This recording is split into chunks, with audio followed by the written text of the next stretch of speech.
ಶಾಸ್ತ್ರಿಗಳೇ, ತುಲಾ, ವೃಶ್ಚಿಕ, ಧನು ಈ 3 ರಾಶಿಯ ಬಗ್ಗೆ ತಿಳಿಸ್ಕೊಡೋದು ಗಮನಿಸೋಣ. ತುಲಾ ರಾಶಿಯವರಿಗೆ ಹೇಗಿದೆ ಅಂದರೆ, ಈ ವಾರದ ಆದಿಯಲ್ಲಿ ವೃತ್ತಿಯಲ್ಲಿ ಸಹಕಾರಗಳು ಸಿಗುತ್ತೆ, ಕ್ಷೇತ್ರ ದರ್ಶನ, ಪುಣ್ಯ ಕಾರ್ಯಗಳು ಉಂಟಾಗ್ತಕ್ಕಂಥದ್ದು, ಸತ್ಸಂಗದಲ್ಲಿ ಪಾಲ್ಗೊಳ್ತೀರಾ, ವ್ಯಾಪಾರದಲ್ಲಿ ಅಧಿಕ ಲಾಭ, ವಸ್ತ್ರಾಭರಣ ವ್ಯಾಪಾರದಲ್ಲೂ ತುಂಬ ಚೆನ್ನಾಗಿದೆ. ತುಲಾರಾಶಿಯವರಿಗೂ ಕೂಡ ಈ ವಾರದ ಆದಿ ಒಳ್ಳೆಯ ಶುಭದಾಯಕ ಒಂದು ಫಲಗಳನ್ನು ತಂದು ಕೊಡುತ್ತೆ. ಹೀಗಾಗಿ ಚೆನ್ನಾಗಿದೆ, ಯೋಚನೆ ಮಾಡಬೇಡಿ. ಮುಖ್ಯವಾಗಿ ಈ ಎಲೆಕ್ಟ್ರಿಕಲ್ ಕ್ಷೇತ್ರಗಳಲ್ಲಿರೋರಿಗೆ, ಗ್ಯಾರೇಜ್ಗಳಲ್ಲಿ ಕೆಲಸ ಮಾಡೋರಿಗೆ, ಆಟೋಮೊಬೈಲ್ಸ್ ಕ್ಷೇತ್ರಗಳಲ್ಲಿರೋರಿಗೆ, ಯಂತ್ರೋದ್ಯಮ ಅಂತೀವಲ್ಲ ಆ ಕ್ಷೇತ್ರದವರಿಗೆ ತುಂಬ ಚೆನ್ನಾಗಿದೆ, ಹೆಚ್ಚಿನ ಅನುಕೂಲ ಉಂಟಾಗುತ್ತೆ. ಮತ್ತು ಚಂದ್ರನ ಸಂಚಾರವೂ ಚೆನ್ನಾಗಿರೋದ್ರಿಂದ ಧರ್ಮ ಕಾರ್ಯಗಳು, ಅಧಿಕ ಮಾಸ ಬಂದಿದೆಯಪ್ಪ, ಯಾವುದಾದ್ರು ದೇವಸ್ಥಾನಕ್ಕೆ ಹೋಗೋಣ, ಪುಣ್ಯಕ್ಷೇತ್ರ ದರ್ಶನ ಮಾಡೋಣ, ಸತ್ಕಾರ್ಯಗಳನ್ನು ಮಾಡೋಣ, ಈ ರೀತಿಯ ಒಂದು ಸ್ವಭಾವ ಭಾವ ಬಂದು ಒದಗುತ್ತೆ. ತುಂಬ ಚೆನ್ನಾಗಿದೆ. ವಾರದ ಆದಿ ನಿಮ್ಮ ಪಾಲಿಗೆ ಚೆನ್ನಾಗಿದೆ. ಇನ್ನು ವಾರದ ಅಂತ್ಯ ಗಮನಿಸ್ಕೊಂಡ್ರೆ, ವಾರಾಂತ್ಯದಲ್ಲೂ ಕರ್ಮಸ್ಥಾನಕ್ಕೆ ಚಂದ್ರ ಬಂದುಬಿಡ್ತಾನೆ. ಹೀಗಾಗಿ ಕೆಲಸಗಳಲ್ಲಿ ಹೆಚ್ಚಿನ ಅನುಕೂಲ ಆಗ್ತಕ್ಕಂಥದ್ದು, ಸ್ತ್ರೀಯರಿಗೆ ಅಧಿಕಾರ ಬರತಕ್ಕಂಥದ್ದು, ಕೃಷಿ ಜಲಸಂಬಂಧಿ ಕ್ಷೇತ್ರಗಳಲ್ಲಿ ಲಾಭ, ಬೇಕರಿ ಸಿಹಿ ಪದಾರ್ಥ ವ್ಯಾಪಾರಗಳಲ್ಲಿ ಹೆಚ್ಚಿನ ಅನುಕೂಲ, ಸಿಹಿ ಪದಾರ್ಥ ಮತ್ತು ಧಾನ್ಯ ವ್ಯಾಪಾರ ಮತ್ತು ಈ ಯಾವುದನ್ನು ಹೋಟೆಲ್ ಇಂಡಸ್ಟ್ರಿ ಅಂತೀವೋ ಅವುಗಳಿಗೆ ಸಂಬಂಧಿಸಿರ್ತಕ್ಕಂಥದ್ದು, ಅದು ಬೇಯಿಸೋದ್ರಿಂದ ಹಿಡಿದೋದನ್ನು ಬಡಿಸೋವರೆಗೆ ತಂದು ಮನೆಗೆ ತಂದು ಕೊಡ್ತಾರಲ್ಲ ಅಲ್ಲಿವರೆಗೆ ಆ ಕ್ಷೇತ್ರಗಳಲ್ಲಿ ಕೆಲಸ ಮಾಡೋರಿಗೆ ತುಂಬ ಚೆನ್ನಾಗಿದೆ. ಹೆಚ್ಚಿನ ವ್ಯಾಪಾರ ಅನುಕೂಲ ಉಂಟಾಗುವ ಸಾಧ್ಯತೆ ತುಂಬ ಚೆನ್ನಾಗಿದೆ. ಹೀಗಾಗಿ ಈ ತುಲಾರಾಶಿಯವರಿಗೆ ಈ ವಾರ ಇಡೀ ಹೆಚ್ಚಿನ ಫಲ ತುಂಬ ಚೆನ್ನಾಗಿದೆ. ಹೀಗಾಗಿ ಗಾಬರಿ ಬೇಡ. ಪ್ರಾರ್ಥನೆಗೇನಪ್ಪ ಅಂದರೆ, ಗಣಪತಿ ಸನ್ನಿಧಾನಕ್ಕೆ ಸ್ವಲ್ಪ ಬೆಲ್ಲ ಸಮರ್ಪಣೆ ಮಾಡಿ.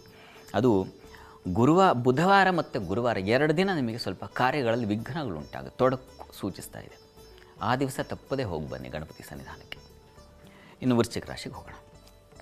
ವೃಶ್ಚಿಕ ರಾಶಿಯವರಿಗೆ ವಾರದ ಆದಿಯಲ್ಲಿ ವೃತ್ತಿಯಲ್ಲಿ ಸ್ವಲ್ಪ ಅಸಮಾಧಾನ ಸೂಚಿಸ್ತಾ ಇದೆ. ದಾಂಪತ್ಯದಲ್ಲಿ ಮನಸ್ತಾಪಗಳು ಬರುವ ಸಾಧ್ಯತೆ, ಆತ್ಮೀಯರಿಂದ ಸ್ವಲ್ಪ ಅಪಮಾನ, ಮಕ್ಕಳಿಂದ ಸ್ವಲ್ಪ ಕಿರಿಕಿರಿ. ವೃಶ್ಚಿಕ ರಾಶಿಯವರಿಗೆ ಸ್ವಲ್ಪ ಕಿರಿಕಿರಿಯ ವಾತಾವರಣ ಇದೆ. ಕಾರಣ ಏನಪ್ಪ ಅಂದರೆ, ಚಂದ್ರನು ಅಷ್ಟಮದಲ್ಲಿ ಸಂಚರಿಸ್ತಾನೆ, ಧನಾಧಿಪತಿ ಅಷ್ಟಮದಲ್ಲೇ ಇದ್ದಾನೆ, ಶುಕ್ರನೂ ಅಷ್ಟಮದಲ್ಲಿ. ಈ ಅಷ್ಟಮದಲ್ಲಿ ಗ್ರಹಗಳಿದ್ದಾಗ ಸ್ವಲ್ಪ ಕಷ್ಟ. ಹೀಗಾಗಿ 2-3 ಬಗೆಗಳಲ್ಲಿ ಒಂದು ತೀರ್ತು ಅಂದರೆ ಮತ್ತೊಂದು, ಒಂದು ತೀರ್ತು ಅಂದರೆ ಮತ್ತೊಂದು, ಹೀಗೆ ಪಾಪ ಸಂದಿಗ್ಧ ವಾತಾವರಣಗಳು ಎದುರಾಗುತ್ತೆ. ಆದರೆ ನಿಮಗೆ ಒಂದು ಧೈರ್ಯ ಧೃತಿ ಖಂಡಿತ ಇದೆ. ಕುಜ 6ನೇ ಮನೆಯಲ್ಲಿ ಇರೋದು ಶತ್ರುಗಳನ್ನು ಮೆಟ್ಟಿ ನಿಲ್ಲೋ ಶಕ್ತಿಯನ್ನು ತಂದು ಕೊಡ್ತಾನೆ. ಯಾಕಂದರೆ ಅವನು ರಾಷ್ಟ್ರಾಧಿಪತಿಗೆ ಹೌದು.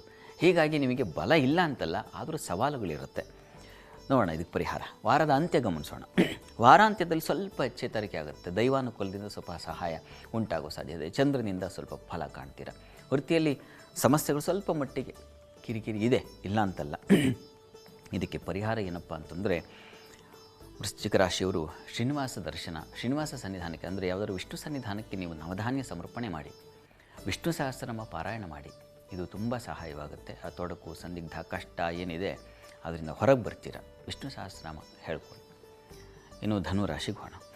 ಧನುರಾಶಿಯವರಿಗೆ ವಾರದ ಆದಿಯಲ್ಲಿ ವೃತ್ತಿಯಲ್ಲಿ ಸ್ವಲ್ಪ ಸಮಸ್ಯೆಗಳು, ಶತ್ರು, ಸಾಲ ಸಮಸ್ಯೆಗಳು, ಬಾಧೆಗಳು.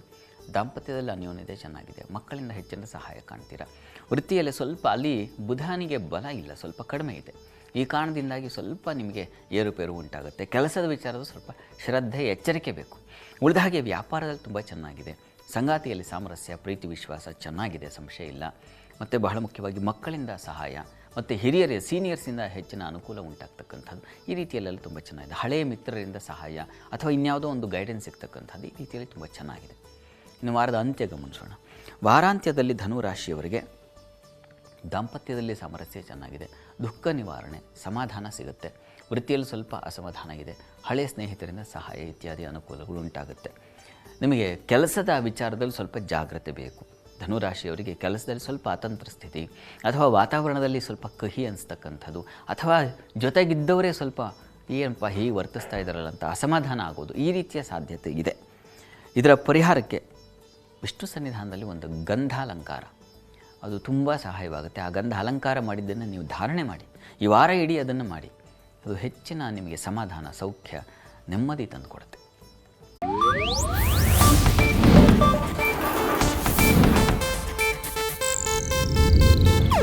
ಇದು ಏಷ್ಯಾನೆಟ್ ನ್ಯೂಸ್ ನೆಟ್ವರ್ಕ್ ಪ್ರಸ್ತುತಿ.